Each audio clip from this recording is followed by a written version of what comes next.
سلام دوستان، خوش اومدیم به ویدیو. امروز اومدیم جوایز جیمی بنفش رو براتون بررسی کنیم. 33 ساعت دیگه هم هستش. امیدوارم از این ویدیو خوشتون بیاد و لایک و ساب یادتون نره. Let's go.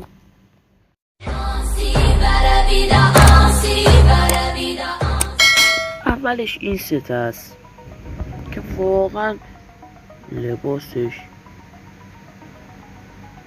شلوارش هم به درد میخوره، موش هم به درد میخوره با این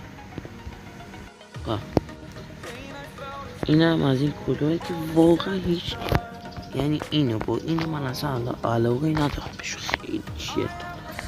شاید بعضی دوست داشته باشم ولی من دوست ندارم. این ستی که داخل پاشم اومد، داخل آفرم اومد، داخل سری خاص شد. این دنسه، این لباسه، این لباس خدایی، این لباس خیلی قشنگه خدایی. این لباسه با این لباسی که داخل نمیدونم داخل چیزم اومده بود، یاد نمید کجا اومده بود، ولی خب داخل دو جا اومد. الان اونجا هم هستش، اینجا هم هست. بابا این دنسه،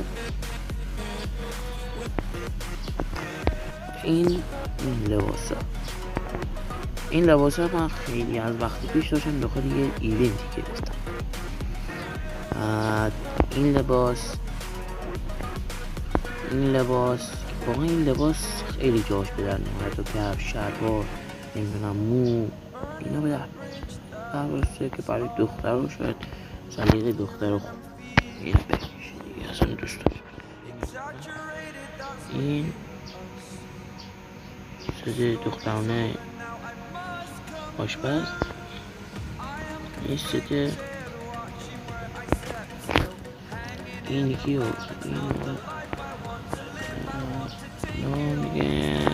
این موه، اینو این من خلاصه رو بدون بگم تمام شد. این دار اینو، این بمبه، این بمبه، این بمبه خود این بمبه، این گوشه، این یخه، این کتانا، این یخو دنسوش هم که اینا دیگه،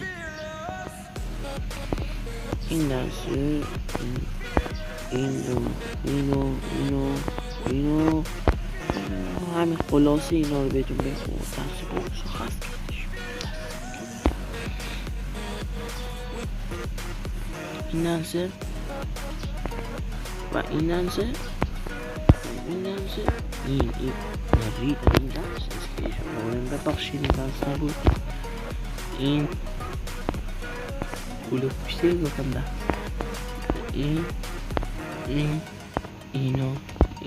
این دوتا اسکیت بورد دیگه. این هم لوت باکس ها، این لوت باکس هستی تو بقیه حالا کیف خود حدث اینا دیگه. میدونم از این ویدیو خوشتون اومد، لایک و سابسکرایب. خداحافظ تا ویدیو بعد.